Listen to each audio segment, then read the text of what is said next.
এবং শৃঙ্খলার জন্যই কথা বলেছেন। উচ্ছৃঙ্খল দেশের ক্ষতিকর কোনো কথা এবং আলোচনা তাদের মুখ থেকে বের হয় নাই। এটাই হলো জামাত ইসলামের একটা বৈশিষ্ট্য। খুব বেশি লম্বা আলোচনা করা যাবে না, সংক্ষিপ্ত সময়ে আমি আপনাদের সামনে যে কথাটা বলতে চাই, আমরা মানুষ,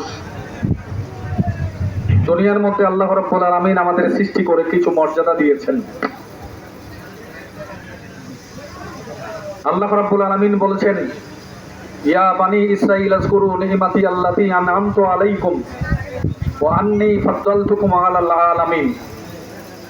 এ মানুষ, তোমরা স্মরণ করো যে আমি তোমাদেরকে এমন এক নিয়ামত দিয়েছি। নিয়ামত হলো পৃথিবীর মধ্যে যত জাতি আমি সৃষ্টি করেছি, সকল সৃষ্টির সেরা সৃষ্টি তোমাদেরকেই সৃষ্টি করেছি। এটা আল্লাহ পাকের পক্ষ থেকে দেওয়া আমাদের একটা মর্যাদা, আমাদের একটা সম্মান, আমাদের একটা বৈশিষ্ট্য। এই মর্যাদা এবং সম্মানটাই শুধু শেষ নয়, এই মর্যাদার কথাটা স্মরণ করালেন কেন? পরবর্তীতে আল্লাহ রাব্বুল আলামিন শেষে বলেছেন, ওয়াত্তাকু ইয়াওমান লা তাজজি নাফসুন আন নাফসিন শাইআ। তোমাদেরকে যে মর্যাদা আমি দিলাম, যে শ্রেষ্ঠত্বটা আমি দিলাম, এই শ্রেষ্ঠত্বের খাতিরে, শ্রেষ্ঠত্বের আলোকে এই মর্যাদা রক্ষা করতে গিয়ে তোমরা আমি আল্লাহকে ভয় করবা। আর যদি তোমরা আমি আল্লাহকে ভয় না করো, জেনে রাখো ওই দিন কেউ কারো কোনো উপকারে আসবে না, কেউ কারো জন্য কোনো সুপারিশ করতে পারবে না। দুনিয়াতে একজন মানুষ বিপদে পড়লে তার উপকার করে, সুপারিশ করে, সাহায্য করে, কি বলেন, করে কি করে না? আর যেই উপকারটা হয় এটা দুনিয়ার জন্য হয়, এটা আখিরাতের জন্য হয় না। আল্লাহ রাব্বুল আলামিন শ্রেষ্ঠ জাতির উদাহরণ দিয়ে যদি বলে থাকেন আল্লাহকে ভয় করার জন্য, এখন চিন্তা করে দেখুন তো দেখি, এই মর্যাদার পরে আমরা আল্লাহকে যে ভয় করার কথা আল্লাহ বলেছেন, এই ভয়টা কি আমাদের জীবনে প্রত্যেকটি ক্ষেত্রে আমরা করি? সুদ খাওয়ার ক্ষেত্রে যদি আল্লাহকে ভয় করতাম, তাইলে এই ব্যক্তি আর সুদ খেতে পারতো না। মানুষ হত্যা করার কাজে যদি কোনো ব্যক্তি আল্লাহকে ভয় করত, ওই ব্যক্তি বিনা বিচারে, বিনা অন্যায় মানুষকে হত্যা করতে পারত না। মানুষের উপরে জুলুম এবং অত্যাচার করার ক্ষেত্রে যদি ওই ব্যক্তির আল্লাহকে ভয় করত শ্রেষ্ঠ জাতি হিসাবে, ওই ব্যক্তি কোনোদিন মানুষের উপরে জুলুম অত্যাচার নির্যাতন করতে পারত না। এরপরে আল্লাহ রাব্বুল আলামিন আমাদের আরেকটা মর্যাদার কথা বলেছেন, কুনতুম খায়রা উম্মাতিন উখরিজাত লিন-নাস তা'মুরুনা বিল মারুফ ওয়া তানহাউনা আনিল মুনকার ওয়া তু'মিনুনা বিল্লাহ। আল্লাহ রাব্বুল আলামিন বলছেন, তোমরা ওই শ্রেষ্ঠ জাতি, তোমরা সেই শ্রেষ্ঠ উম্মত।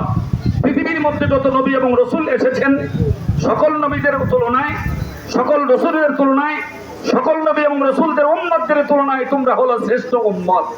তোমাদের মতো শ্রেষ্ঠ উম্মত আর পৃথিবীতে কেউ নাই।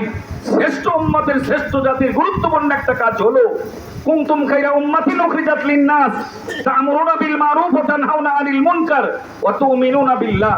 তোমরা মানুষকে সৎ কাজের আদেশ দিবে, অসৎ কাজ থেকে বাধা প্রদান করবে, আল্লাহর প্রতি ঈমানের পরিপূর্ণতা অবলম্বন করবে। এটা হলো শ্রেষ্ঠ জাতির কাজ। আল্লাহ রাব্বুল আলামিন আরেকটা মর্যাদা আমাদের দিয়েছেন যে ওয়াজতাবাকুম ওয়া মা জাআলা আলাইকুম ফিদ-দীনি মিন হারাজ। আল্লাহ রাব্বুল আলামিন বলেছেন, তোমাদেরকে বাছাই করা হয়েছে, তোমাদেরকে মনোনীত করা হয়েছে দ্বীনের জন্য, দ্বীন কায়েমের জন্য, দ্বীনের পথে চলার জন্য। ওয়া মা জাআলা আলাইকুম ফিদ-দীনি মিন হারাজ, যেন তোমরা দ্বীন থেকে বিচ্যুত না হও, দ্বীন থেকে দূরে না যাও, দ্বীন যেন হয় তোমাদের কাজ।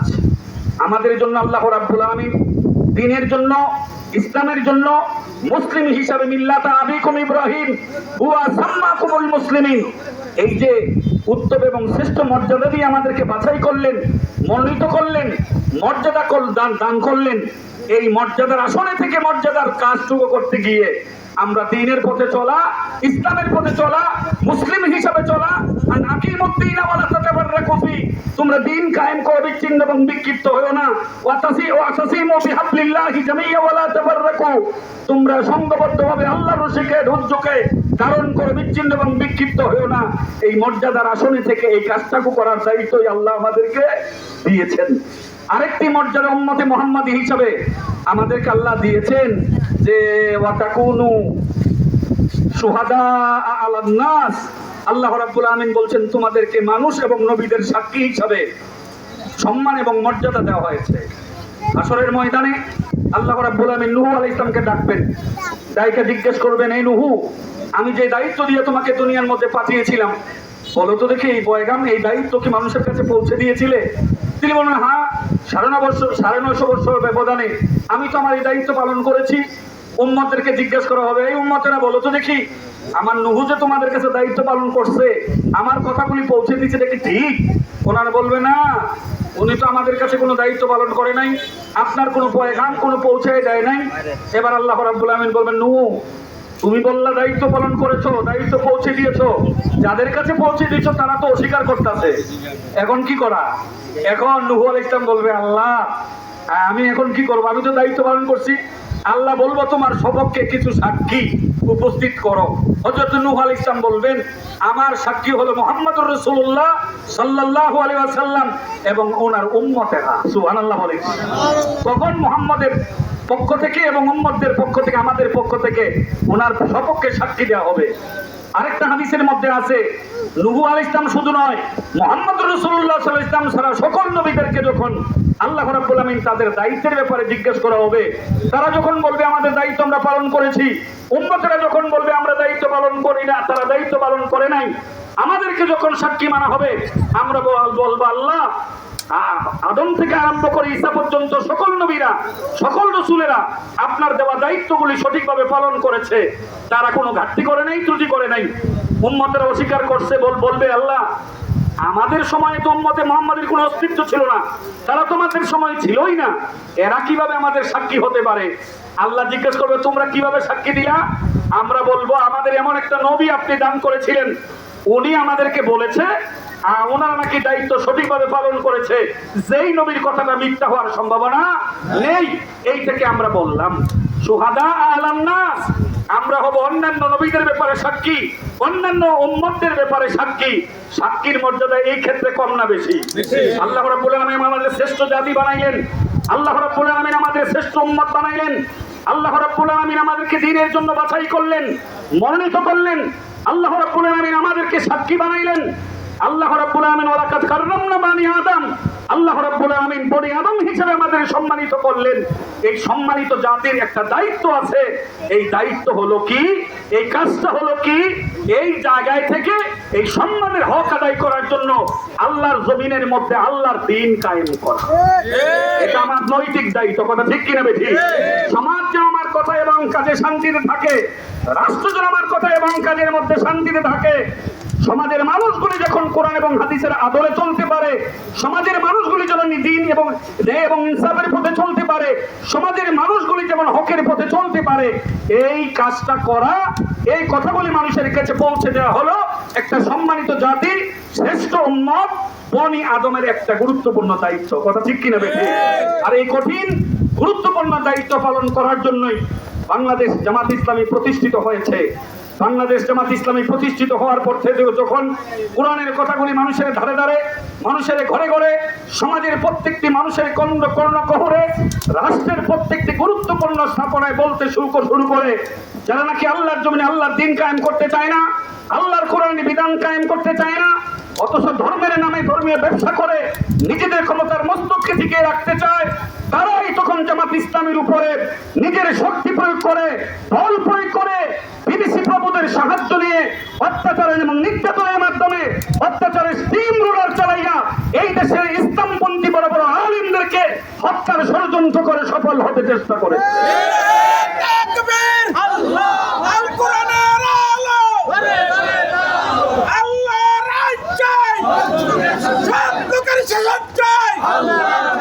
আপনারা দেখেছেন যারা ইসলামের উপরে অত্যাচার করেছে, যারা ইসলামের অনুসারীদের উপর অত্যাচার করেছে, যারা দ্বীন কায়েমের সৈনিকদের উপর অত্যাচার করেছে, আমরা এই অত্যাচারকে সহ্য করেছি।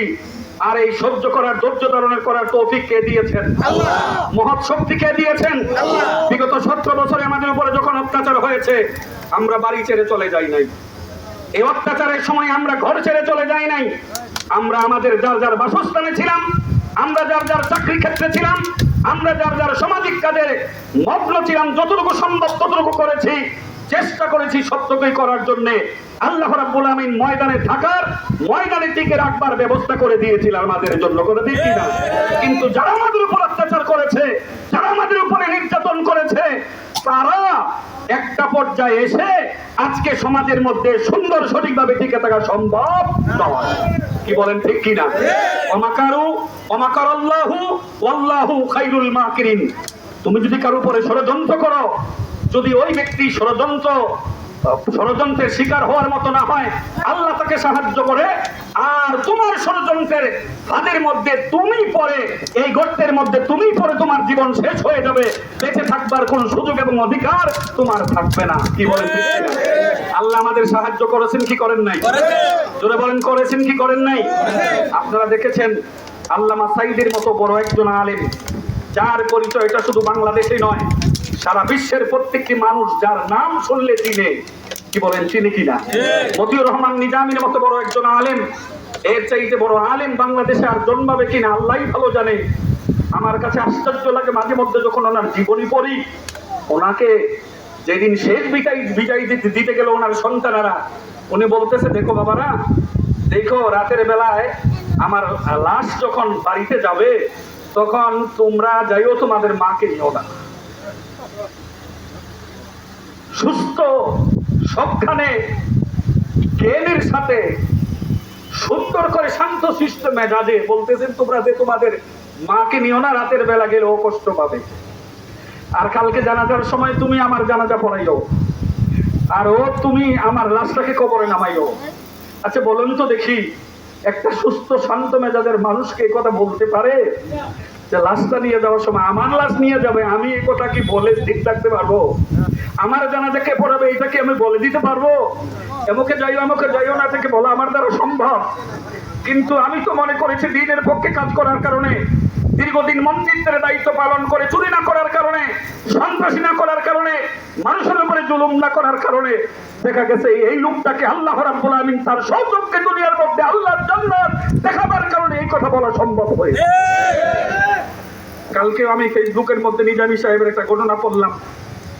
একজন হিন্দু ভদ্রলোক, রাঙ্গামাটি, উনি এসপি সাহেব, ওনার সহকারী এডিশনাল এসপি ওনাকে বললেন যে মন্ত্রী সাহেব, নিজামী সাহেব আসতেছে, ওনার প্রটোকলের দায়িত্ব দিলাম তোমাকে। উনি বলে, আমি বিব্রত হয়ে গেলাম যে আমার যে দায়িত্ব দিলাম, হিন্দু মানুষ, উনি হুজুর মানুষ, ওনার লগে কি আমার মিলবে? আমার লগে কি ওনার যায়? আমি কি ঠিকভাবে খেদমত করতে পারবো? কিন্তু না, বসের অর্ডার মানতে হবে। আমি রুদ্রের মাঝে যখন সকাল 12টা বাজে, আমি দাঁড়িয়ে আছি লাইন ধরে সকলকে নিয়ে, প্রচন্ড রোদ। উনি গাড়ি থেকে নেমেই প্রথম আমাকে যে কথা বললেন, এত রুদ্রের মধ্যে এই লোকগুলিকে দাঁড়াই রাখছেন, তাদের কি কষ্ট হয় না? কেন তাদের দাঁড়ায় রাখছেন? আমি যেমন মানুষ, ওনারাও তো মানুষ, ওনাদেরকে লাইন থেকে যার যার রুমে গিয়ে একটু রেস্ট নেওয়ার সুযোগ করে দিন। আল্লাহু আকবার বলে। আর অন্যান্য মন্ত্রীরা রাস্তাতে নাই নেবে, পুলিশ এত কম কি লেগা? আমার প্রটোকল এত কম কেন, আরো বেশি হয় না কেন?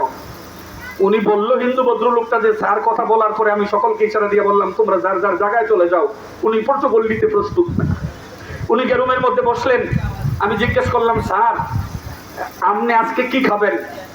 এসপি সাহেব আমাকে দায়িত্ব দিয়েছে আপনার খাওয়ার ব্যবস্থাটা এসপি সাহেব নিজে করবেন।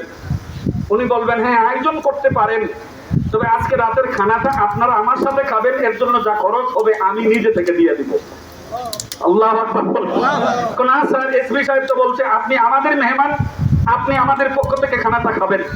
তিনি বলল, না, বিভিন্ন জায়গায় বিভিন্ন মন্ত্রী এমপিরা যখন যায়, তাদের খাওয়ার জন্য সরকারিভাবে কোনো বাজেট থাকে না। এসপি সাহেব যদি এই আয়োজনটা করে, ওনার নিচের লেভেলের যারা অফিসার